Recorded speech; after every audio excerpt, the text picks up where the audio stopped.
ברוכים הבאים לפרק נוסף בתוכנית הפודקאסט שלי, בגרסה הכי טובה שלך או שלך, כי בסוף כל אחד יכול להיות הכי טוב בעולם שלו ובגרסה שלו, וזה לגמרי פודקאסט שנוגע בכולם. אני בטוחה ויודעת שכולם רוצים להתפתח ולהיות הכי טובים ולהצליח ולשחרר את כל מה שמגביל אותם בשביל להיות הם. אז היום אני בפרק מיוחד עם הודיה, כן. המהממת, שאת הודיה הכרתי, כמה אנחנו מכירות? כמה חודשים? חצי שנה. חצי שנה? מה מגזימים? מה מגזימים, מה מדויקים. אז את הודיה הכרתי דרך האינסטגרם, הכרנו דרך האינסטגרם, וזו פלטפורמה שהיא ממש מיוחדת בעיניי, כאילו זה כיף, את יכולה להכיר אנשים ולהתחבר, ופתאום לגלות שיש עוד אנשים שכזה מדברים את השפה שלך. לגמרי. וזה בכלל מקום עם אופציה עסקית מאוד יפה, שאפשר לשתף פעולה, ובאמת לקדם ולעזור, ולהביא ערך משותף. אז ספרי לי קצת כזה, כאילו, ספרי לנו מה את עושה היום. אז היי. היי. היי. אני הודיה שמאי, אני בת 23, ואני שחקנית וזמרת ומקצועית. אני יוצרת תוכן, ועכשיו התחלתי גם לנהל סושיאל לעסקים. לאיזה עסקים את פונה? וואי, מה שבתחום שלי, של התפתחות אישית, של משחק, של שירה, של נשים, אני גם עושה מעגלי נשים. וואו, לאיזה נשים את פונה? בנות שרוצות יותר להתפתח באישי וברוחני, מתקרבות לעצמם, רוצות לרפא פצעי ילדות. וואי, תקשיבי, איך זה צבר תאוצה, כי כל כך יש לזה צורך היום. לגמרי. אנחנו פתאום חווים סיטואציות במדינה שגורמות לנו להיכנס למצבי לחץ וסטרס, דברים שאנחנו לא ידענו על עצמנו, ואנחנו מאוד מאוד רוצים למצוא את הדרכים גם להתרפא ולרפא ולחזק, וזה המון חיבור לעצמנו. ולאיזה גילאים את פונה? האמת שמה, במעגלים? כן. אני עושה כזה 16 פלוס. יואו. יש לי מישהי שפנתה אליי, באה אליי להביא לי כזה את הכסף למעגל, ואז היא עושה לי כזה, אני מעריצה אותך. לא. היא בת 29. די, נו כאילו, ברור. אני בת 23. זה לא משנה, בסוף בן אדם מתחבר לנשמה, לא לגיל. הנשמה שלך יכולה להיות מאוד מאוד גבוהה רוחנית, ומאוד חזקה ודומיננטית וחכמה, ויש נשמה אחרת שהיא יכולה להיות יותר גדולה ממך, אבל הנשמה שלה, לא יודעת, פתחה פחות, רואה דברים אחרת. אני חושבת שזה פחות ממקום של השוואתיות, יותר כזה אולי יש לי ערך מוסף לתת לה. כן, בנושא הזה. את נוגעת בה בדברים שאצלה כנראה חלש יותר, היא פחות מבינה, את מחזקת את הדברים שהם חסרים אצלה. ובטוח שגם ממנה יש לי ללמוד. בדיוק, כן, כל אחד יש מה לתת, וזה יפה. אז כמה זמן את עושה את המעגלים? בערך חודשיים. יואו. כן, עכשיו אני קצת יותר תופסת תאוצה. וואי, זה חדש, רגע, אני ככה... אוקיי, וואי, אז זה חדש, וזה מדהים. ואת יכולה כזה להגיד שאת מרגישה שגם את לומדת מהמעגלים האלו? ברור. כל בן אדם שאני באה ללמד אותו באיזשהו מקום, אני יכולה ללמוד ממנו. גם ילד בן 4, עכשיו הייתי עושה בייביסיטר בתל אביב, הם לימדו אותי מלא. פעם אחת ראינו, נגיד, את מכירה הכל בראש, ראית? בטח. אז ראינו הכל בראש אחד, אז זה פעם ראשונה שראיתי את זה, וזה סרט כזה מוכר. נכון. ואני רואה את העולמות של הילדה הזאת, שמתארים את כל הרגשות שלה בתוך המוח, מה קורה לה. אני רואה את העולמות שלה הולכים וקורסים, ואת הזיכרונות שלה, והכל נאבד, ואני עושה לילדים כאילו, למה, מה קרה להם? מה, כאילו, מסכנה. ואז הילדה אומרת לי, אל תדאגי, אחר כך יהיה יותר טוב. יפה. אז זה ממש ריגש אותי, הייתי כזה, וואו, בסוף היה לזה הרבה ערך מוסף לתת, שאנחנו משתנים, בשביל לשנות את עצמנו אנחנו... השאלה אם היא ראתה את הסרט כבר. היא ראתה, אבל ילדה בת 6. זה עדיין, אבל אם את לוקחת את זה אפילו למקום של הפרספקטיבה שלה, זה שבסוף יהיה טוב, היא יכלה גם להסתכל על משהו אחר, להגיד כאילו משהו אחר, אבל היא רצתה לעזור לך ולהגיד יהיה טוב. כן. למרות שהיא ידעה את הסוף, אבל היא עדיין בכלל להגיד את זה, זה יפה, זה אחלה דרך ללמד ילדים את הדור הזה, את הדור הסופר צעיר, שלא משנה מה ואיך, כמה זה קשה בדרך, בסוף זה נהיה טוב. יש מלא סרטים כאלה של ילדים, היום אני רואה, זה ממש מלמד. כאילו היום שאני רואה את זה מהמקום הבוגר שלי, יש הרבה ערך מוסף. אני חושבת שבתור ילדים אנחנו לא באמת רואים את הדברים בצורה של מה הם מנסים להביא החוצה. אנחנו רואים צבעים ודמויות וצחוקים, ואת ההוואי ביניהם וצוחקים. שלפעמים זה גם כיף, להסיר ממך אחריות של... רגע לא לחפש את מה אני לומדת. רגע פשוט להיות. אבל בתור אנשים בוגרים, אנחנו רואים את הערך המוסף שתוכניות, שוולט דיסני כזה מנסה לבוא ולתת ולהעביר הלאה. זה מדהים. יש לי וידוי. כן. לא ראיתי מלך האריות. לא ראית מלך האריות? בחיים. זה סרט עצוב מאוד, אבל חזק מאוד. כי מה שקורה בסרט זה שאבא של... וואי, אני פתאום בבלקאוט, אבל של האריה הקטן. אני ירקתי את סימבה. כן, בדיוק. לא סימבה. לא, את אבא שלו, מופסה? לא, מופסה זה הרע. לא יודעת. אני לא זוכרת. אני לא זוכרת. אבל אבא של סימבה, הרגו אותו, וזה חלק מאוד מאוד עצוב. כי כאילו, את אומרת, מצד אחד זה עצוב, הרגו אותו. 2, איך עכשיו הוא יסתדר לבד, אוקיי? זה מפחיד, הוא קטן, הוא גור. ואז הוא פתאום מתחבר לאנשים שמלווים אותו, טימון ופומבה, והם שומרים עליו, ולצידם הוא מתבגר וגדל וצומח ומתחזק והופך להיות אריה גדול, כאילו, גם בגיל שלו, אבל גם בעוצמה שלו.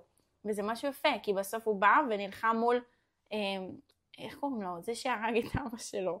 הרשע. כן, זה כאילו בראש שלי ושכחתי, אבל לא משנה. זה כאילו באמת סרט שאת יכולה ללמוד ממנו המון. כנ"ל אלאדין, למשל. אלאדין, לא יודעת למה, פתאום אני חושבת על הטיטניק, אוקיי? כי גם בטיטניק, איך קוראים לו? איך קוראים לו? ליאונרדו דיקפריו, זה בלקאוט של החיים. אז כאילו הוא בדמות החלש, ויש את העשירים, והעשירים עוזרים להם כאילו להינצל מהטביעה. ופתאום הבחורה שהיא העשירה, היא רוצה את העני. זה פתאום לשים אנשים לאו דווקא מתחת לאיזושהי כותרת, אלא בתור בני אדם לראות אותם. כאילו את באה ואת רואה את הבן אדם שעומד מאחורי הקטלוג הזה של אני, עשיר, חזק, חכם, קטן, לא משנה. גם שדיברת על מלך האריות ודיברנו על הכל בראש, אז עלה לי כזה שאני ניסיתי, כאילו אני בונה עכשיו, הרבה מהתוכן שלי מדבר על הוקרת תודה והסתכלות על הטוב, שזה משהו שקשה לנו לראות ביום יום, כי יש כל כך הרבה... כל התודעת שפע. כן, לא רק בהקשר כלכלי, בעיקר בהקשר רוחני. יש כל כך הרבה דברים רעים, לצערי, לחיות בחיים, וזה הרע לא ייגמר. אנחנו צריכים לחיות לידו. לנסות לראות את הטוב. כן, אז באמת שניסיתי לבנות את המעגל נשים שלי שעוסק בזה, אז אמרתי איך אני אעשה, איזה פעילות אני אעשה. וחשבתי על זה שעוד לפני ההצגה העצמית, אני רוצה לעשות... כמו כזה, תכתבו את כל החרא שלכם, תפרקו את כל החרא שלכם, לא יודעת, עברתי ככה בחיים, החברה הכי טובה שלי התחתנה עם האקס שלי, בחור מתייחס אליי חרא, דברים יותר קשים שלא בא לי לתרגר עכשיו, אבל... ואז זהו, שיפרקו את כל הרע שלהם, ואז לצד זה, לכתוב מה יצא טוב מזה, כי תמיד יוצא טוב מזה. זה כמו המקום הזה של לשחרר אמונות מגבילות למשל, אם סתם דוגמה, לקחת איזושהי אמונה מגבילה, שאת חושבת שהיא עקבה אותך, פגעה בך, ולנסות להפוך את זה למשהו שהוא קצת תוצר חיובי. אוקיי, אם אני עכשיו פגעו בי בילדות, ולאורך השנים נפגע, כאילו זה מנע ממני לבוא ולהתבטא, ולא יודעת, איזשהו משהו שאת רוצה לבוא ולפרוץ, היום תוכל להגיד לעצמך, אוקיי, פגעו בי בילדות, זה לא מלווה אותי היום. אני באה ומביאה את עצמי, מתוך המקום של אני מתחזקת. זה לא איתי, אני חזקה מזה. אז זה באמת מתחבר גם לזה, למקום של עברתי משהו שהוא פגע בי, החליש אותי, כאילו איפה זה מחשל אותי ומחזק אותי, ואיפה אני יכולה להסתכל על זה שהיום אני בחורה חזקה יותר. בדיוק כמו שאת אומרת, שאת באה ואתם רושמות במעגלים את המקום הזה של את כל הכאב והחרא, ומה יצא טוב מזה. עשיתי ספוילר עכשיו, זה עדיין לא היה. עשית ספוילר? אני גיליתי כאילו? כן. הבנתי. לא, אני גיליתי. את גילית. את פשוט הבהרת את זה. אבל זה משהו שהוא, אני חושבת שאנחנו פשוט מדברות את אותה השפה. כי גם אני במקום הזה, אני מנסה לא לקטלג את עצמי כלא עשיתי צבא, לא יודעת אם את יודעת, שוב, זה לא דברים שהם גדולים מדי, אבל לא עשיתי צבא וסיימתי את הבית ספר שלי בכיתה י"א, ואני לא אקטלג את עצמי בתור מישהי שהיו לה קשיים לימודיים למשל, אני אקטלג את עצמי כמישהי שאולי אני צריכה לבחור על עצמי את המסגרות, אולי אני בן אדם יותר של חופש, אני אקטלג את עצמי יותר בצורה חיובית. את יודעת מה יצא לי לפני כמה ימים לדבר עם חברה? מה? אני פעם הגדרתי את עצמי בן אדם ממש חרדתי. אמרתי, אני יודע, יש לי חרדות, שלום נעים מאוד, אני שמה את זה על השולחן. ובאמת יש לי חרדות, יש לי התקפי חרדה, אני חווה את זה, אבל מהרגע שהפסקתי להגדיר את עצמי כבחורה חרדתית, אז הכל השתנה. כאילו זה חלק ממני, אבל זה לא אני. זאת הייתה אמונה מקבילה שממש הייתה לי. וזה נוצר כתוצאה מזה שכשהייתי חווה התקפי חרדה, כשאני חווה אז אני מקבלת הרבה תשומת לב. בעיקר במערכת יחסים האחרונה שהייתי בה, שהוא היה מאוד אדיש אליי, ולא ערכתי את עצמי, נשארתי במקום הזה. הוא היה מאוד אדיש אליי, ואז פתאום כשהייתי חווה התקף חרדה, אז פתאום כזה, מאמי, מה את צריכה? כן, אני איתך. אז התת מודע שלי אוטומטית חווה את ההתקף חרדה הזה. אז אוטומטית אני מגדירה את עצמי גם כבחורה חרדתית. וכשהבנתי שיש לי כל כך הרבה מעבר מה לתת, מעבר שאת מבינה שזה לא מה שמקטלג אותך. בדיוק. את לא עכשיו בחורה חרדתית, את בחורה חזקה ועוצמתית, ויש לך say, ואת מאוד מחוברת לעצמך ולרגשות שלך, וכשיש משהו שמעורר בך איזשהו תחושה של חרדה, אז את פשוט מחוברת לעצמך. כן. הגוף שלך בא ואומר, יש כרגע משהו שמניע אותי. אבל זה גם לא מגביל אותי. נכון. ההפך, אני חושבת שזה עוד יותר הופך אותך להיות בחורה חזקה. כי בחורה חזקה זו בחורה שמחוברת לעצמה. זה לא בחורה שמטאטה את הדברים שיכולים להצטער כפחות טוב, גם מי קבע שזה טוב או לא טוב. נכון. כאילו חרדה יש לזה איזשהו קטלוג, היום אנחנו מדברות על קטלוגים, קטלוג של כאילו, זה לא טוב, זה שלילי, אבל אולי חרדה זה משהו שהוא בא בשביל רגע ללמד אותנו משהו, ולעשות איזשהו סדר, איזשהו מחשבה, לשנות את הגישה, לשנות את המחשבה, לקחת מהדבר הזה ולצמוח מזה, להתחבר יותר לעצמנו, לבוא ולתת לעצמנו את הקרדיט של וזה בסדר, רגע חוויתי חרדה, חוויתי את המקום הפחות נעים הזה בגוף שלי, בחזה שלי, אבל אני מחוברת לעצמי, ואני אומרת איך אני יכולה לעשות דברים בצורה אחרת כדי שאני לא אחווה את זה שוב. נכון. כי בסוף בואי נגיד את האמת, זה לא נעים לחוות חרדה. זה חרא. זה לא כיף בכלל, אני חוויתי המון, ולאחרונה ממש ממש פחות, תודה לאל, אבל בסוף גם כשחווים את זה, זה משהו שגם, זה קצת מתחבר לתודעת שפע, קצת. למה? כי אפשר גם על זה להגיד באיזשהו אופן תודה, בעיניי. ברור, על כל דבר בחיים. בגלל זה אני כאילו מרגישה שגם על זה יש פה משהו של, זה שפע שרגע בא, בשביל אולי ללמד אותי משהו, אולי זה כל אחד והאמונה שלו. אותו דבר גם פחד, שתדעי לך, אני שמתי לב שכשאני מרגישה פחד ממש לגבי משהו, נגיד לסגור מעגל עם איזה בן אדם, ואני ממש בא להתקשר לבן אדם הזה, ובא לי להגיד לו בוא נשב דבר, בא לי להוריד את זה ממני, ואז אני מרגישה כאילו חרדה, פחד כזה, צמרמורות בכל הגוף שלי, זה הגוף שלי שאומר לי, יודע, תרגעי, הכל בסדר, את צריכה לעשות את זה. עכשיו את מפחדת, נכון. וואי. אבל את צריכה, זה נכון לך. זה לא בעיקר נכון לך בשביל ללמד אותך, להתמודד מול מה שמאתגר. נכון. ולא לתת לדברים לנהל אותך. גם אם את חווה את החרדה בגוף ואת הלחץ, הלא נעים בחזה, אתה עדיין אומרת לו נכון, אתה קיים, אבל אני עדיין אפעל לצד זה. יהיה לי הרבה יותר קל לעשות את הפעולה, להתמודד עם זה ולהגיד עשיתי את זה, מאשר לא לעשות את זה בכלל, להיות במקום של אולי מתישהו נצטרך לעשות את זה וזה מלחיץ אותי. כמו דחיינות. בוא נדבר על איך עושים את זה בפועל. איך עושים את זה בפועל? אומרים לפחד כאילו די, עצור עכשיו, אני לא רוצה אותך, אני רוצה לעשות. האמת, אצלי זה לא ככה. זה משהו שנאמר לי כשכאילו אמרתי שיש לי התקפי חרדה ודברים כאלה, אז אמרו לי, אני זוכרת המדקרת שלי אמרה לי, אור תקשיבי, כשהפחד בא, את באה ואומרת לו, תודה. אתה עכשיו יושב בצד, אני לא רוצה אותך פה, אל תפריע לי. וזה כאילו קצת מאוד אוטומטי כזה. ואני אומרת, דווקא אצלי לפחות, אני צריכה רגע לתת לפחד להיות, אני לא יכולה להתכחש אליו, בכל זאת זה רגע שאני רוצה להיות במקום הזה, רגע לתת לו את המקום, אבל כשזה בא, אני גם אומרת לעצמי, אוקיי, את רוצה להתפתח, את יודעת מה המקום שבו את רוצה להיות בעתיד, את צריכה להתמודד מול דברים שהם פחות נעימים, דברים שהם יותר מאתגרים, יותר מלחיצים, זה בא, זה מציף, אבל את רוצה להיות משהו, את לא יכולה שהדברים יהיו כל כך בקלות לאורך כל הדרך. אז את כן אומרת לו תודה ביי. אני לא מסתכלת על התודה ביי, אני מסתכלת על הרצון הזה של איזה בחורה אני רוצה להיות בעתיד. כזה. גם דיברתי על זה המון, אני מדברת על זה המון, על הלמה שלנו. כאילו להאחז בלמה. אם את עכשיו באת לכאן, אוקיי? לפרק של לצלם את הפודקאסט, יש לך את הלמה שלך. כן. סיבה שלך. לכולם. גם אם אולי הנסיעה לכאן הייתה מאתגרת, ואת אולי עייפה. ארוכה. מי גר בהרצליה? תעברי לתל אביב. בסדר, את רואה, אני מוציאה אותך מאזור נוחות. סתם, אבל אחלה הרצליה. הרצליה מהממת. אבל כאילו שוב, זה לעשות דברים שהם פחות נעימים, פחות נוחים, כדי להיות חזקים יותר. זה פשוט לצאת מאזור נוחות. אין מה לעשות. את יודעת שאני התפטרתי לפני חודש? ברוך השם, משתבח. אני מפרסמת את זה בכל פלטפורמה. זה מאוד חשוב. זה מאוד חשוב. זה לבוא ולהראות. תקשיבו, אני יוצאת מאזור נוחות שלי, ואני מרחיקה ממני את הביטחון שנקרא הכנסה קבועה.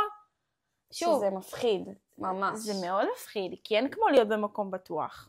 אבל דווקא שעלה בי הפחד והחשש, לעומת, אני באמת קוראת עכשיו ספר שקוראים לו סוד האושר הפנימי, מכירה? לא.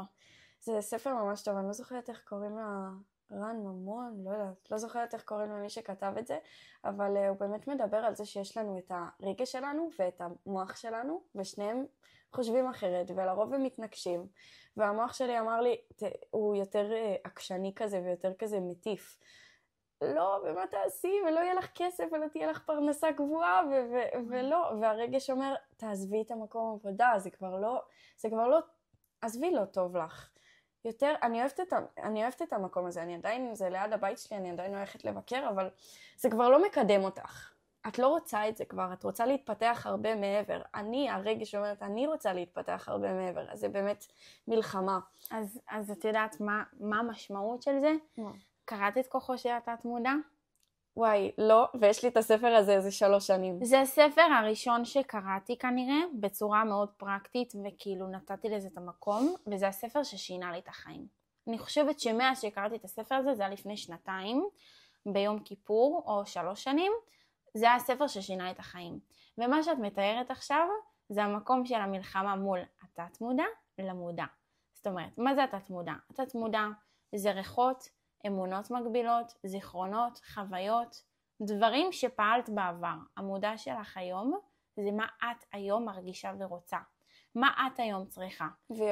ויודעת, בדיוק. כי את השתנית. את לא באותו מקום שהיית בעבר, לפני 1, 2 ולא לפני יומיים. את במקום שהיום את יודעת מה את רוצה. ואז יש לך את התת מודע, שזה משהו זוכר לך מפעם, אומר לך, אני זוכר את זה. אני זוכר שאת אמרת, לא, אני צריכה לעבוד בעבודה קבועה, ולהיות שכירה, ולעבוד באותה, לא משנה. כאילו, את צריכה לפעול בדרך מסוימת כמו שפעלת, ואני בא ואומר לך, לא, את לא תלכי על פי הצורך שלך היום. את תלכי על פי מה שאת מכירה. ואז הצורך שלך היום, שזה המודע, בא ואומר לך, אבל אני היום צריכה אחרת. אני צריכה את זה בצורה שהיא לא כמו שפעלתי בעבר. ואז שם יש את המלחמה. שזה גם הרבה מהבית. הרבה מהתת מודע, מה שאת מגדירה עכשיו, זה הרבה מהבית. חד משמעית. כל דבר שליווה אותך, כל דבר ששמעת, שנאמר, שפעלת. כשסיפרתי לאבא שלי שאני הולכת, כאילו שהתפטרתי, אחרי שכבר עשיתי את זה, כי לא רציתי לשמוע, לא, אל תעשי את זה. אז הוא מאוד אוהב את האזור נוחות שלו, ומחושב, וכאילו דואג לי גם. כן. אז הוא אמר לי, אז שסיפרתי לו, חשבתי להגיד לו פשוט, אוקיי, אז התפטרתי, אבל תקשיב למה, כי ככה וככה וככה, וזה יעשה לי טוב. הייתי צריכה להציב ישר את העובדות האלה, כדי לא לכתוב באמת את הביקורת הזאת, כדי ללכת עם המודע שלי יד ביד, וללכת עם ההחלטה שלי. זה לא המקום של לא ללכת עם הביקורת, זה ללכת עם האמת שלך. בדיוק. כי גם אם את תשמעי ביקורות, את צריכה להיות מספיק חזקה לעמוד מולן. כי כל אחת שרוצה להתפתח, היא צריכה גם לשמוע דברים שהם פחות נעימים לה. השאלה עד כמה זה נוגע בה. זה לפתח סנטר. ממש. ושזה בא מהאנשים הכי קרובים אלייך, זה... מאוד קשה, כי הם האמונות המקבילות שלך. כן. לא את. הבית גם. הבית, הסביבה, החברים, הלימודים, הדרך, מה שאנחנו רואים בטלוויזיה, סדרות, טיק טוק, סושיאל. נוח לי. לכי על זה, תתפרי על הספה. אז זה לבוא ולהגיד לבן אדם, אני החלטתי החלטה. ובסוף זה בן אדם שאם את רגע לוקחת אותו ואת מסתכלת עליו לא כאבא שלך, כדמות בין ככה וככה, מדור כזה, חי בצורה מסוימת, הבית שלו נראה ככה, הוא מתלבש בצורה כזאת, את יכולה כאילו לנתח אותו בעצם, ולהגיד לעצמך, הבן אדם חי בדרך כזאת, אני חי בדרך כזאת, כאילו, יכול להיות שהוא לא יבין אותי כי אנחנו שונים. זה שהוא אבא שלי, הוא אוהב אותי, ואני חשובה לו, ואני העולם שלו. נכון. אני מקווה. כן. אבל זה לא אומר שהוא חייב להסכים איתי על הכל, ואני לא חייבת לקבל את כל מה שהוא אומר. זהו, זה באמת קשה לפעמים. לפעמים. אני יכולה לכבד אותו ולהקשיב לו, ולהגיד לו תודה, כי אם הוא רוצה לבוא ולתת לך, אז הוא מפנה את האנרגיה שלך ואת הזמן שלך, אבל את לא חייבת לתת הסברים, כאילו אפילו לא כזה, את לא צריכה לתת הסברים ולא דין וחשבון. לפעמים זה קשה פשוט לחיות עם משהו שחיית איתו כל החיים, ופתאום, אבא, אני בוחרת אחרת. כאילו, אתה בן אדם אחר, אני מבינה כל אחד, בדיוק כמו שאמרת, כל אחד בא מהמקום שלו, ובאמת להבין את זה, שכל אחד עושה את הבחירות שלו, זה לא פשוט. כי יש לנו הרבה מקום של ריצוי לפעמים בחיים. ממש. לפחות לי, לא יודעת, אנשים שאני מכירה. ריצוי זה חלק מהותי כזה. אני זוכרת שכשאני נלחמתי לי במסגרת של הלימודים, אבל גם הבנתי שאני לא יכולה, כאילו שזה באמת, לא שאני לא יכולה, שוב, אני כבר לא רוצה. מה, שסיימת לימודים לפני? סיימתי בכיתה י"א. אוקיי. בכיתה י"א, כאילו כמה חודשים אחרי תחילת השנה, כבר כזה לא הלכתי לדעתי. והפסקתי, הודעתי כמובן, הודענו למי שצריך, וכאילו עזבתי. וההורים שלך היו איתך בזה?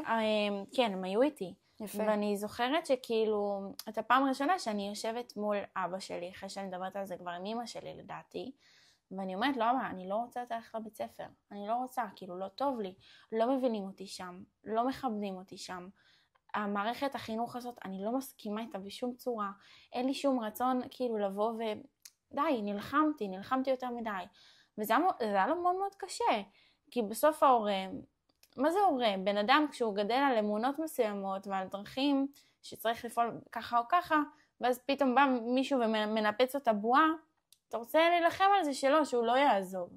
אולי יש איזה פחד של מה יגידו, אני לא יודעת כאילו מה הדרך הסתכלות של אבא שלי.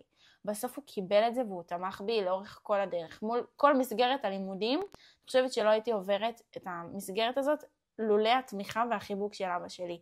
זה היה התקופה, לדעתי, הכי שחורה בחיים שלי. הלימודים, באמת. כאילו, מכיתה זין, וואו, זו הייתה התקופה הכי שחורה. ולא הייתי עוברת את זה בלי אבא שלי. אבל עדיין, נתתי לו את הקרדיט, אבל גם ידעתי לבוא ולהגיד מה לי נכון, מה אני צריכה. וידעתי לבוא ולהילחם על זה. גם ההבנה של כאילו הבית ספר כבר לא מתאים לי, אז לדעת לבוא ולעשות את זה, זה להגיד, אוקיי, אני לא הולכת אחרי העדר. יש לך הרבה אומץ בתור ילדה בכיתה י"א. את יודעת איזה פחד היה לי? שבכלל שיגידו, היא לא סיימה בית ספר, או אין לה תעודת בגרות. כאילו התעודת בגרות הזה זה דבר שהוא מאוד, יש לך תעודת בגרות או לא? אפילו היום כשתרצי להתקבל ללימודים. אני צריכה לראות 12 שנות לימוד ותעודת בגרות מלאה. כל מיני שטויות כאלה. 11 זה מספיק, די, הסביר אותי, די כבר. אני יכולה ללמד אותך, אבל באמת. כאילו, זה המון דברים, ואת צריכה באיזשהו מקום תמיד להיות נאמנה לעצמך. כאילו, להישען על המקום של את יודעת מה טוב לך. אבל מה זה צריכה? את יודעת, מאז שהשותפה שלי אמרה לי, אודיה, את לא צריכה, אין דבר כזה צריכה, אז הצריכה מודגש לי בכל שיח שלי עם בן אדם. אני חושבת שצריך, הנה את רואה, כאילו אני הייתי מעדיפה להחליף את הצריכה אני רוצה, אני מעדיפה, אני בוחרת. אז אולי אני צריכה לבחור בעצמי, אולי אני צריכה להקשיב לעצמי, אבל אוקיי, זה יפה, אני חושבת שכל אחד רואה מילה בדרך אחרת. כאילו, ההיבט שלך, מהעולם שלך, יכול להיות על צריכה במובן כזה. אני חושבת שאפשר להסתכל על זה אוקיי, אני רוצה, זה טוב, כי בסוף מה את רוצה, מה יעשה לך טוב, צריכה להקשיב לעצמך. אני יכולה להגיד, אני צריכה יותר להקשיב לעצמי אולי אני פחות מקשיבה לעצמי. אבל מה זה צריכה? העניין הוא שאין מסלול של ככה את צריכה לעשות. נכון, אז אני אומרת, אם את בוחרת במסלול שלך, אני צריכה להקשיב לעצמי, כאילו... רוצה. לא יודעת, את יכולה לחלוק עליי, אבל אני באמת חושבת שצריכה זה רוצה. כי זה הצרכים שלי, בסופו של דבר. מעניין. אני בוחרת, אלוהים נתן לנו את זכות הבחירה. מעניין. בסדר, אז אני איתך, אני אתחיל לנסות את זה. אני אתחיל לנסות כאילו להשתמש במילה הזאת כתחליף, כדי לראות אולי באמת משהו במשמעות. כי זה נכון, יש לנו הרבה מילים שאנחנו משתמשים בהם, שאנחנו לא מבינים באמת כאילו מה גודל המילה. ואז זה גם יכול להכתיב לנו איזושהי אמונה מסוימת. אז זה יפה. למה אמונות מגבילות כאלה משמעותיות בחיים שלך? כי אמרת הרבה פעמים אמונה. בגלל כל הדרך כנראה בכלל איך שאנחנו גודלים ומתבגרים ולמה אנחנו נחשפים ומה מכתיבים לנו בנכון לא נכון. ואני חושבת שכל פעם שחוויתי איזושהי סיטואציה שהרגשתי שמשהו לא נעים לי שם, אז אולי רציתי להיות יותר מדויקת ויותר רגע להקשיב לי. שוב, יש דברים שהם אולי בגדר, את מבינה, באתי להגיד בגדר חובה, אבל מי קבע שצריך לעשות ככה וככה? ההורים שלנו קבעו והחליטו לנו עד גיל מסוים, עד גיל 18 אמונות מגבילות. יפה. ואז פתאום את חובה שיש לך את המקום שלך להחליט אחרת. ואז את אומרת לעצמך, מה? אני לא יודעת, אני אצילו, כאילו עד עכשיו החליטו בשבילי. וזה מקום של לקחת סיכונים. זה לקחת סיכון, זה להסתכן, אבל זה בשביל באמת כאילו להיות במקום שאת לא חיה חיים של בן אדם אחר. כי אגב, אם אבא שלך כאילו היה מצליח לעורר בך את המחשבה של עשית טעות ולא היא צריכה להתפטר מהעבודה. פעם הרבה הצליחו. אני הייתי ילדה שכל הזמן מבקשת, אמא, מה לעשות? מבקשת אישורים. המון אישורים. אמא, מה לבחור? אפילו לרמה של כאילו, מה ללבוש לבית ספר, מה לשים. כי כאילו, כי לא ידעתי להחליט לא יודעת מה נכון אולי. כן. לא ידעתי מה נכון לי. אז לפעמים זה מלווה אותי עד היום. אבל באמת, זה המקום הזה של להגיד מה הצרכים שלי כרגע, ומה אני בוחרת, ומה אני רוצה. באמת לשאול את עצמי את השאלות האלה, שלפעמים זה לא פשוט להתחבר לעצמך, ובאמת לדעת מה אתה מרגיש. למרות שאני תמיד אומרת שהבטן יודעת. אינטואיציה, נשית, אינטואיציה בכללי. כן. האמת שזה מאוד יפה, הרוצה ולא צריכה. יש. אהבתי, לקחתי, כי זה באמת מה אני רוצה. זה יכול להיות שמשהו אצלי אני רוצה, זה בהיבט של כאילו אני עכשיו רוצה ללכת לישון ולנוח. אני עכשיו רוצה, כאילו משהו שאולי מתחבר לי לעצלנות. כאילו אולי לפעמים הייתי משתמשת, אין לי כוח לעבוד, בא לי פשוט עכשיו, אני רוצה ללכת לישון, למשל. ואז כאילו אני אומרת לא. אבל את צריכה לעבוד כדי להצליח בחיים שלך. אבל זה גם בחירה. בדיוק, בגלל זה גם אמרתי לך מקודם, את צריכה, שוב, אני לא אומרת, אני צריכה ללכת לעבודה כי אז הבוס יפטר אותי. כי אז אני כאילו משרתת צורך של מישהו אחר. ואת גם משילה אחריות. בדיוק. אני מדברת על מה אני צריכה בשביל עצמי, כי אני יודעת מה אני רוצה. בגלל זה אני כאילו... זה תוצאה של זה. בדיוק, קצת חלקתי עלייך, כי ההיבט שלי הוא קצת בצורה של, גם כשאני אומרת מה אני צריכה, אני עדיין בוחרת בעצמי. אני לא אומרת, אני צריכה ללכת לתואר, כי ככה החברה הכתיבה לי. אני אומרת, אני צריכה לקום בבוקר ולעבוד קשה, כי יש לי מטרה, שזה להיות אני בגרסה הכי טובה שלי בעתיד. כאילו, מבינה מה אני אומרת? אני מבינה, זה כמו כאילו, זה כמו תת סעיף של רוצה. בדיוק. אני בוחרת ובגלל זה אני צריכה ככה. אני רוצה להצליח בגדול, אז אני צריכה לעשות א' ב' ג' ד'. פרקטיות אולי, אני בן אדם פרקטי. אוקיי. זה בדיוק זה. אני יותר רגשי. את רגשית. אז אני מאוד מתחברת לרגשיות שלי פתאום. כי פתאום אני מבינה שיש לי את המקום לבוא ולהתבטא, ולא להיות רק במקום השורד. כי הרבה פעמים הייתי צריכה לבקש אישורים, כמו למשל, אבא בואו תעזור לי לעזוב את הבית ספר, בואו תעזרו לי לא להתגייס לצבא, אבל גם הייתי ילדה. הייתי גם ילדה, נכון. אבל כשאת מורגלת מגיל צעיר לעשות דברים בצורה מסוימת, אז זה ככה כתבו, ככה זה נכתב לך בראש, זה האמונה המקבילה שלך, זה המחשבה שלך. אני זוכרת שגם בזוגיות האחרונה שלי, אז באמת כל הזוגיות, מה זה זוכרת? זה נכתב לי בחיים שלי. אז זה כאילו הייתי רק מבקשת אישורים. הייתי עושה את גם מה אני. שהוא עושה, הייתי חיה לפי איך שהוא עובד, כאילו בגישה שלו, מדבר את השפה שלו, לא היה לי את העולם ואת הסי ואני מאמין שלי, כי כל הזמן הלכתי לא היה לי קאטים, כל הזמן הייתי באינטנסיביות של הבית ספר לבקש אישור, של הצבא לבקש אישור, של הכרתי בן זוג לפעול איך שהוא עובד כי הוא גדול ממני, אולי יותר מבין איך להתנהל, מה לעשות, ואני קצת במקום שאני מאבדת את עצמי, אז אולי אני אעשה את מה שהוא אומר. זה לא להיות רגע לעצור ולהקשיב לעצמך ולהקל דברים. אז מתי עצרת באמת ועשית את השינוי הזה? כשנפרדנו. באמת? כן. זה היה נקודת תפנית שלך? וואו, זה הדבר הכי טוב שקרה לי בחיים. אוהבת אותך. זה הדבר הכי טוב שקרה לי בחיים, כי מלהיות ככה הפכתי להיות בן אדם בפני עצמי, ובניתי לעצמי כאילו אופי מטורף, באמת, וזה היה סופר קשה, כי לא ידעתי את עצמי לבד, ידעתי את עצמי ביחד, והיום אני גם אומרת לעצמי שפתאום קשה לי מאוד ביחד עם אנשים, כאילו אני קצת ממצה מהר דברים, אני יותר, יהיה לי יותר כיף לשבת עם עצמי לבד, וממש כיף איתך, אל תקחי את זה אישי בשום צורה. לא, אני הולכת. לא, אל תקחי בחיים. יש הרבה יותר, זה פשוט הרבה יותר קל, זה ממכר להיות לבד. כשאתה מתחיל לאהוב את זה, זה נהיה כזה הרבה יותר קל. המפגשים האחרונים שלי עם חברות שלי, זה פשוט לשבת וכל אחת בעבודה שלה, במחשב, כותבת, כל אחת עושה את הדברים שלה, ואנחנו כזה ביחד, אבל לבד. זהו, זה כיף, כי את גם יושבת עם האנשים הנכונים לך. את דייקת את הסביבה שלך, זה מדהים, זה לא מובן מאליו, שאת יכולה להרגיש כל כך בניחותא עם בן אדם, פשוט להיות את, ולעשות את מה שלך זורם, אם זה רגע לא לדבר בכלל שעתיים וכל אחת עובדת, גם, תראי, אני חושבת שזה מאוד מאוד כיף להתחבר עם אנשים שהם פחות או יותר מתעסקים במה שאת עושה, זה יכול להיות לכל כיוון, אבל בואי, אנחנו יוצרות תוכן, רוב היום שלנו הרבה פעמים יכול להיות בטלפון בגלל עריכת סרטון ובגלל שאת צריכה להעלות איזשהו סטורי וכי את צריכה לדבר עם מישהו לגבי איזשהו קמפיין, כאילו... וואי, זה מכשול שלי, את יודעת? מה?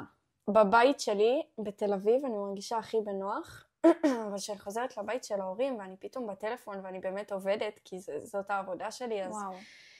תמיד הייתי ילדה כזה שמכורה לטלפון, לא כי אני מכורה לטלפון, אלא כי אני בורחת מהמצב של מה שקורה בבית.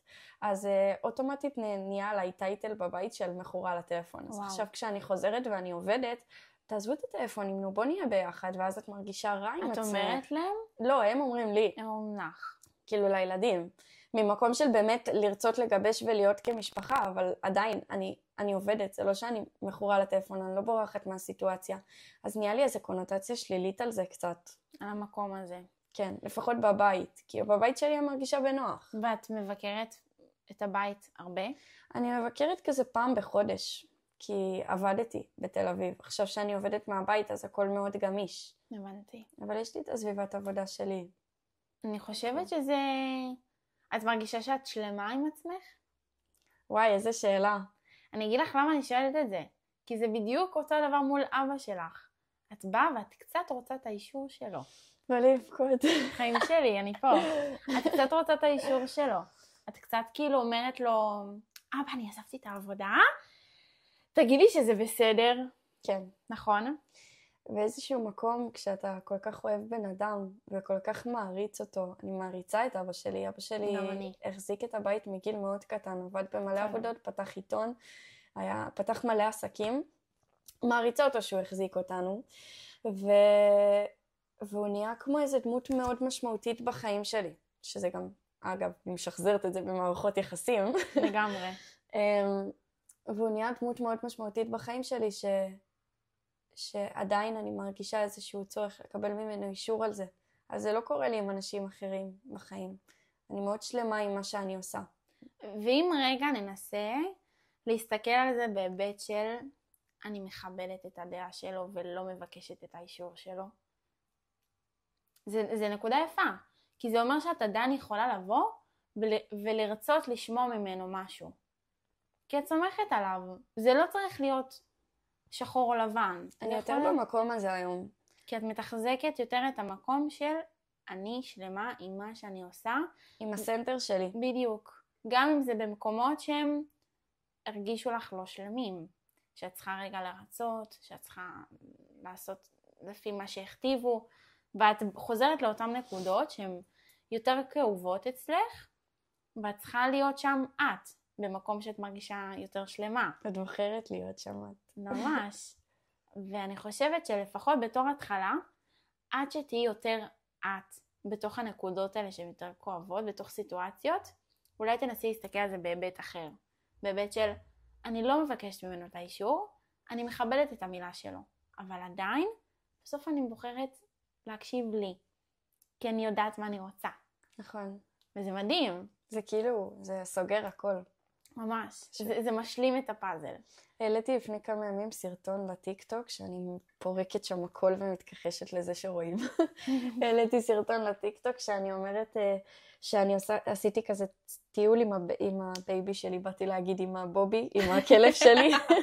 עשיתי טיול עם הכלב שלי כזה מסביב לבית, סתם טיול כזה צהריים. ואז עברתי ליד איזה מסעדה, והוא בא להשתין על השולחן למטה, על הרצפה של השולחן. ועשיתי כזה פרצוף של, אוי נו באמת, תכלס על הזה שלי, כאילו לא אכפת לי, תשתין על השולחן. פתאום שמתי לב כמה אכפת לי ספציפית עכשיו בסיטואציה הזאת, מה יגידו, כאילו מה, איך יסתכלו על זה שהוא משתין על השולחן, שזה סיטואציה קטנה, כן? ואז שהלכתי משם וראיתי שאף אחד לא יסתכל, אז הייתי כזה, טוב בובי, השתנת על השולחן, נדיר. הכל טוב. יופי, עכשיו את עושה את זה שוב כשאנשים מסתכלים. כן. מבינה? זה כזה, זה להיות בנקודות הלא נעימות שהן כאילו, התת מודע שלך זוכר דברים. את זוכרת משהו, אנחנו לא ניכנס לזה, אבל את זוכרת משהו במקום הזה של מסתכלים. מה שאת חובה את זה עם בובי, זה נהיה גדול יותר. יש לי משהו שעלה לאינטואטיבית שאמרת את זה. מה? שמסתכלים. שהייתי ילדה, סיפרתי לך שעברתי חרם. עזבי את זה שהיום הבנות שעשו עליי חרם עוקבות אחריי באינסטגרם. בום, ביש! שלום, מה נשמע? מה קורה? תמשיכו לעקוב, כאן תעשו קווין לייק אודיה. אודיה שמי נעים מאוד. אהלן, אהלן. אוקיי, איבדתי את זה. בסדר, בואי נעוף. קיצר, סיפרתי לך שחוויתי חרם באמת ביסודי. אז חלק מזה היה סיטואציה מאוד ספציפית שאני זוכרת, שביקשתי מהם לשחק כזה, להשתתף באיזה משחק שלהם, נשיקה סתירה, וזה היה באיזה כיתה ו' או ה', נשיקה בלחי, כאילו, הכל טוב, לא צריך להגזים. עד שהסכימו לצרף אותי, אז אני זוכרת את המשחק הזה ספציפית, שהייתי כזה עם הקרש שלי, גב אל גב, ואז יצא לנו כזה ככה, יצא לנו נשיקה, ואז הוא היה צריך לתת לי נשיקה בלחי, ואני כולי כזה, אחרי שקיבלתי את הנשיקה ותחושות כאלה נעימות של וואו. איזה הקרש, איזה אהבה, וואו. כן, ואז אני מזיזה את המבט שלי, ווואו, איזה הופ. מזיזה את המבט שלי ואני רואה אותו הולך כזה לירוק בפח. ופתאום הייתי כזה, אוקיי, אנשים ראו את זה עכשיו. אנשים ראו שאני התלהבתי ושהוא עשה ככה כתוצאה מזה. זה נשאר לי כזה, נצרב לי בתודעה. היום זה פחות מנהל אותי. אני יותר, כאילו, שמי, הכל מנהל אותנו. כל העבר שלנו מנהל אותנו באיזשהו מקום, אבל שנכנס לזה המודעות, שאני יודעת שזה משהו שתרגר אותי בעבר, שעשה לי איזשהו פצע בלב, אני יודעת לקחת ולשנות אותו למקום טוב. הכל מתחיל מהמודעות. אז באמת שחשבתי על הסיטואציה הזאת, שאמרת שכל כך אכפת לנו כזה מה חושבים עלינו, זה כנראה התחיל משם. אבל היום זה יותר קל בתור בן אדם בוגר באמת להסתכל על הסיטואציה הזאת ולהגיד, זה לא אני, זה הוא. כאילו, הוא בחר לקחת את זה ככה. אני לא עשיתי שום דבר רע, אני הייתי אני. ואם הוא לא אוהב אותי כמו שאני, אז ביי, הני. תעקוב אחריי באינסטגרם, תעשה לייק, שלום, נעים מאוד, נדבר, נהיה בקשר. תעשה אמוג'י של נשיקה. כן. ואז אני אעשה לך, כזה סמיילי מקיא. ביי, מה דה פאק. תקשיבי, זה סיפור כאילו, זה צובט. כן. זה צובט. אבל איך זה שאת עד היום זוכרת את זה? את חווית את זה שוב? באיזשהו אופן של, כאילו, את דיברת על נגעל? אולי משם התחיל הפחד מתחייה. יכול להיות. יש לך פחד מתחייה? יש לי כזה, אני קופצת כשדוחים אותי. בין אם זה גבר שלא רוצה אותי פתאום, או בין אם זה גם בעבודה עכשיו, שאני עושה הצעת מחיר למישהו והוא אומר לי, לא, יקר לי. כאילו, ישר האוטומט שלי זה כזה, טוב, אז אני ארד במחיר אז אם מישהו בשבילך, עכשיו, ואני לא עושה את זה. את חושבת שזה מקום של דחייה, אם את מורידה במחיר עבור מישהו, כדי שיקח בכל זאת השירות שלך? הוא דוחה אותי באיזשהו מקום. אבל אולי הוא לא דוחה אותך. נכון, זה העניין, לא. שם נכנסת המודעות. אני אומרת, זה מעניין שאת רואה את זה ככה. ממש מעניין. למה? מה זאת אומרת? כי אני מבינה מאוד מה את אומרת. אני שולחת הרבה פעמים הצעות מחיר ודברים כאלה לליוויים, לאימונים וכולי, אבל כאילו, לא לקחתי את זה אף פעם למקום של דחו אותי. אני אגיד לך למה, כי אני באמת, שוב, זה עבודה, זה לא קרה לי ברגע. זה מקום של, הם לא יודעים כנראה מספיק מה השירות שאני נותנת. ואז אולי אני צריכה קצת יותר לחזק את המקום של מה השירותים שלי. או שפשוט זה פחות מתאים בשבילו. כן, זה לא מתאים לו. המחיר שאני מציעה הוא לא מתאים לו. אין לי מה לעשות. זה בסדר. כן. זה בסדר, כן, לגמרי. חברה שלי אומרת, אם בן אדם לא אוהב סושי, זה לא אומר שהסושי לא טעים. נכון. וזה ממש נכון. את יודעת מה הכי קשה? להכין למישהו אוכל, והוא לא יאהב את האוכל שלך. זה גם דחייה. זה קשה מאוד. אבל דחייה אנחנו מרגישים ברגש. כאילו, נכון. כשנכנסת המודעות, אנחנו מבינים שזה בסדר. כאילו, אני לפחות מבינה שזה בסדר שבן אדם לא ירצה את השירותים שלי, לדוגמה, כן. וזה בסדר שלא ירצו אותי, כי זה פחות מתאים להם. גם אני דוחה אנשים. גם אני, מלא גברים שהולכים לי הודעות באינסטגרם, זה נשמע כאילו לא ענווה ולא צניעות, אבל... זה מקום של, את כרגע, ברח לי. פחות מתאים לי, כן. זהו. כאילו, לא מתאים לי, זה לא מתאים לחיים שלי עכשיו, וזה בסדר, זה לא אומר עליך כלום, אני פשוט לא רוצה את זה. אותו דבר גם מהצד השני. ולפעמים זה קשה באמת לקבל את זה שבן אדם פתאום לא רוצה אותך. וזה לא שהוא לא רוצה אותך. הוא פשוט, זה פשוט לא מתאים לו מהסיבות שלו. נכון. אנחנו לא יודעים אף פעם מה קורה אצל הצד השני. אנחנו יכולים תמיד לנסות לעשות את הכי טוב שלנו. לבוא ולהציע בצורה שאולי קצת יותר תואמת, לנסות יותר להבין את השפה.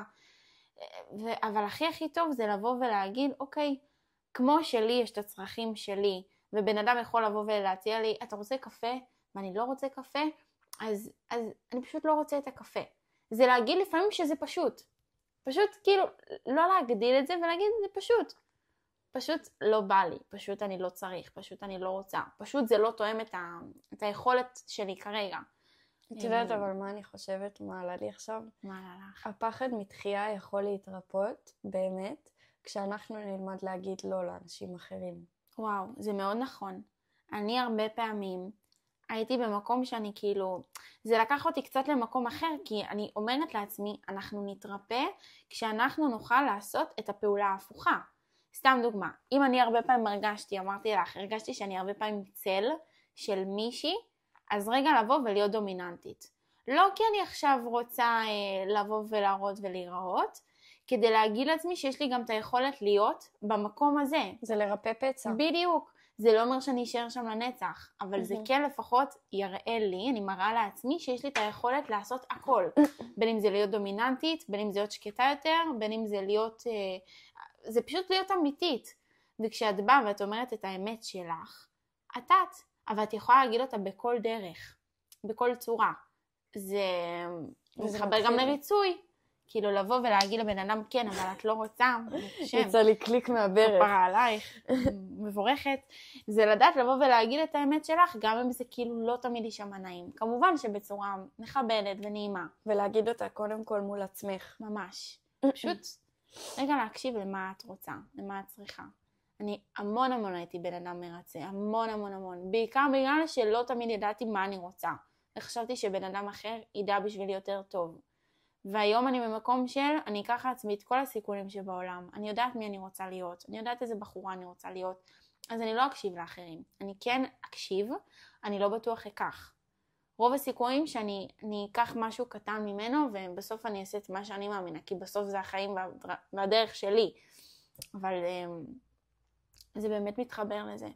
זה המון ריצוי ותחייה, וערך עצמי בעיקר. כאילו... כן, הכל מסתכם בערך עצמי. פשוט ברגע שאת יודעת מי את, ומה את מביאה עם עצמך, ואת בטוחה בך, וגם אם את לא בטוחה בך, את בטוחה בבורא, ששומר עלייך, נכון. ומלווה אותך ושם אותך בדרכים ששם את צריכה להיות, גם אם זה במכשולים, גם אם זה בסיטואציה מול אבא שלך.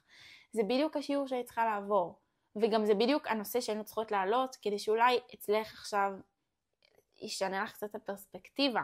תגיד לעצמך, אוקיי, גם כשאני אעמוד מול בן אדם שהוא מאוד חזק ודומיננטי עבורי, אני אדע להגיד את ה-say שלי, את האני מאמין שלי. עם הכבוד אליו. עם הכבוד. ועם כל הערכה כי בעולם. כשאת באה ואת מכבדת, ואת מדברת בשפה שהיא נעימה לך, כמו שאת רוצה שידברו אלייך, עזבי איך הבן אדם השני ירגיש. את תרגישי טוב אחרי שתגידי לו את הדברים האלה.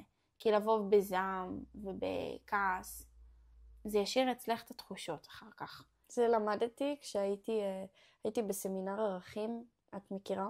שמעתי על זה. זה סופש כזה של שיעורי תורה, רק שיעורי תורה. מטורף. הייתי שם והרב יגאל כהן, שזה אחד מהרבנים שם, אמר, וואו. כן. אז הוא אומר בסוף כל שיעור שלו, הוא אומר כזה, מי לוקחת על עצמה צניעות, מי לוקחת על עצמה שמירת נגיעה, כזה. ראיתי. ואז הוא הוסיף, מי לוקחת על עצמה שמירת לשון הטוב. ועד יום כיפור. לקחתי את זה. לקחת את זה, גם אני. ראיתי את זה. אז ראיתי את זה, והוא אמר, מי לוקח עצמה לשון הטוב? אמרתי, אני. גם אני לקחתי. אבל ראיתי את זה. זה הדבר היחיד שלקחתי. גם אני. כי אמרתי, צניעות אני באמת לאחרונה מאוד מאוד מצטנעת, וכאילו נגיעה, זה פחות כאילו מתחבר אליי כרגע, ולשון הטוב, אם יש לי את היכולת לבוא ולחזק אצלי את המקום של להרים ולהעצים, ולא לשפוט בן אדם על קו זכות, ולא, שוב, לקטלג בן אדם. ולא לשפוט גם את עצמך. לגמרי. לא לדבר על עצמך. וזה הכי קשה. כן. הכי קשה, כי אנחנו הדמויות הכי מרכזיות בחיים שלנו, אנחנו שמים רק עלינו את כל הפוקוס. אז זה באמת כל הזמן להיות במקום של לעשות דברים בצורה מושלמת. גם ממש העליתי על זה, אתמול כזה התעוררתי לא הכי בטוב, ואמרתי, וואי, אני מרגישה עייפה וחלשה, ובא לי רק סוכר, ובא לי כאילו, אני עייפה. ואת צריכה, את מבינה שוב, את צריכה לעבוד קשה בשביל לשלם את השכר דירה, את צריכה זה. בסדר, אני רוצה. וכאילו אומרת, גם כשאני לא עושה דברים כמו שאני חושבת שאני צריכה, אני לא מרגישה מספיק טוב שם. אני שופטת את עצמי, אני אומרת, את לא עושה מספיק. וזה בסה. כאילו זה ערך עצמי קצת נמוך. את כאילו מורידה לעצמך ומעצמך על כל העשייה וכל מה שאת עושה, במקום להגיד, את עושה כל כך הרבה שאת צריכה רגע למלא את עצמך באנרגיות ומשאבים בשביל להמשיך לעשות את מה שאת עושה. לפני כמה ימים פשוט כאילו התחלתי לרוץ בכל הבית, כי הייתי בדיכאון כזה של מוצ"ש ורציתי לפרוק. נפלתי על הרצפה, כאילו בכוונה, שכבתי על הרצפה, ונתתי לעצמי סתירה ואמרתי לעצמי, את מטומטמת. מרוב עצבים וכעס עצמי, וזה לא קרה לי בחיים, אני תמיד מדברת לעצמי יפה, אני לא יודעת מה קרה לי שם באותו רגע. ואחר כך קמתי ואמרתי, מה יש לי? כאילו, למה התנהגתי לעצמי ככה? אם אני אתנהג לעצמי ככה, איך אני מצפה שהסביבה שלי תתנהג אליי ככה? כאילו, יפה. אי אפשר, זה לא יכול לקרות. וואי, איזה חשוף זה היה עכשיו. זה מה זה כאילו... את יודעת, אבל זה הרגיש לי, אצלך זה הרגיש חשוף. אצלי זה מרגיש, מה שאת אמרת, שזה דבר מאוד מאוד טבעי וקורה לכולנו. בלי סוף. לא יודעת, זה רע לדבר על עצמך ככה. זה לא קורה לי בדרך כלל.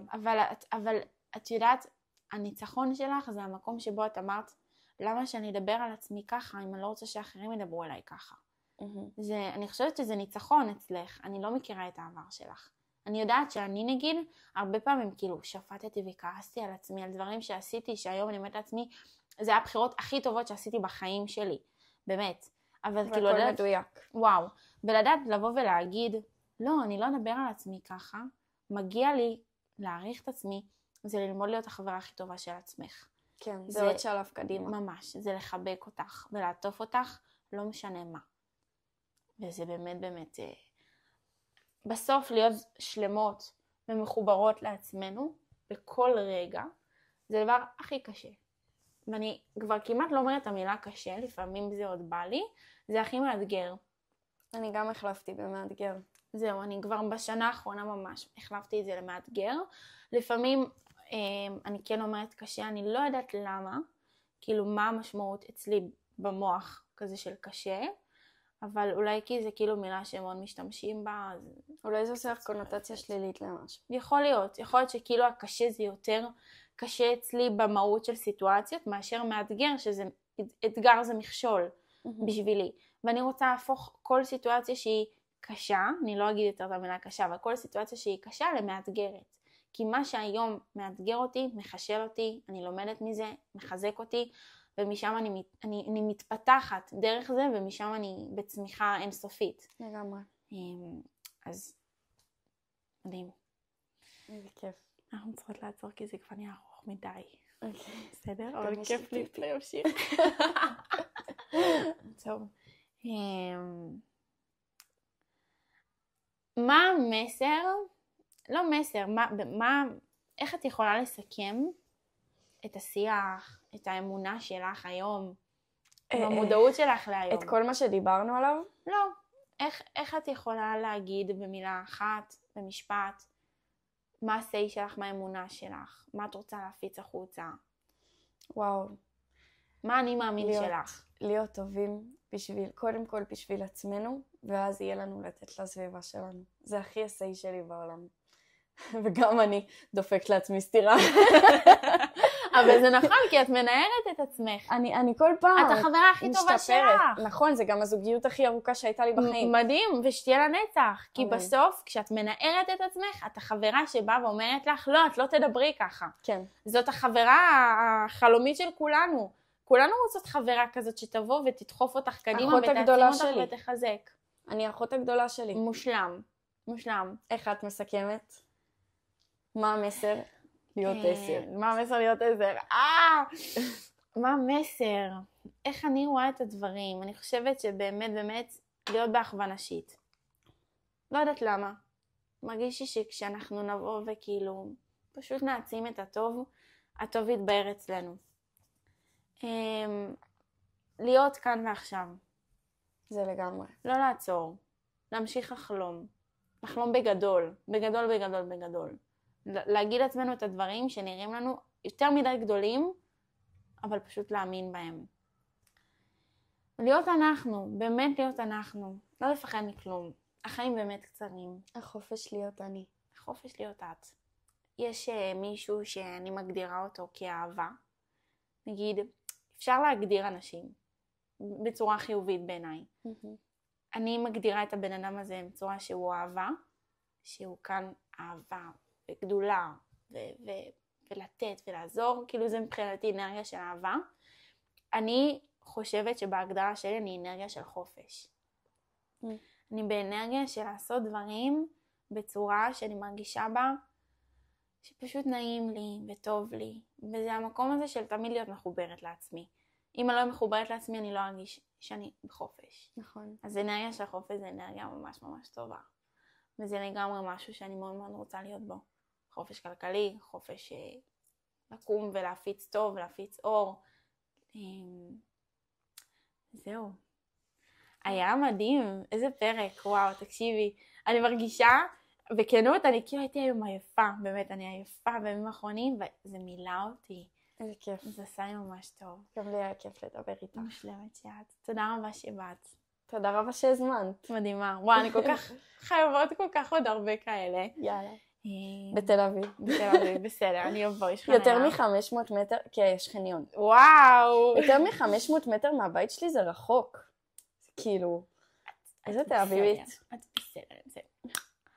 תודה רבה שצפיתם בפרק המדהים הזה. אנחנו ממש מקוות שבאמת לקחתם איזשהו משהו אחד לפחות, למרות שהעלינו פה כל כך הרבה דברים, אבל זה פרק מעצים ומלמד ומחזק. תודה רבה שצפיתם, תמשיכו לעקוב, וכמובן אחרי הודיה אני אשאיר את הקישור לאינסטוש המושלם של הודיה. היא באמת באמת בחורה מדהימה, ואיזה כיף שפגשתי אותך סוף סוף. ושיהיה לכם המשך יום מדהים, תמשיכו להיות בגרסה הכי טובה שלכם, ולהיות הכי הכי אתם בעולם. אתם הכי טובים, בדיוק כמו שאתם, תעצימו את זה, תחזקו את זה, ויאללה, תחלמו בגדול. אוהבות!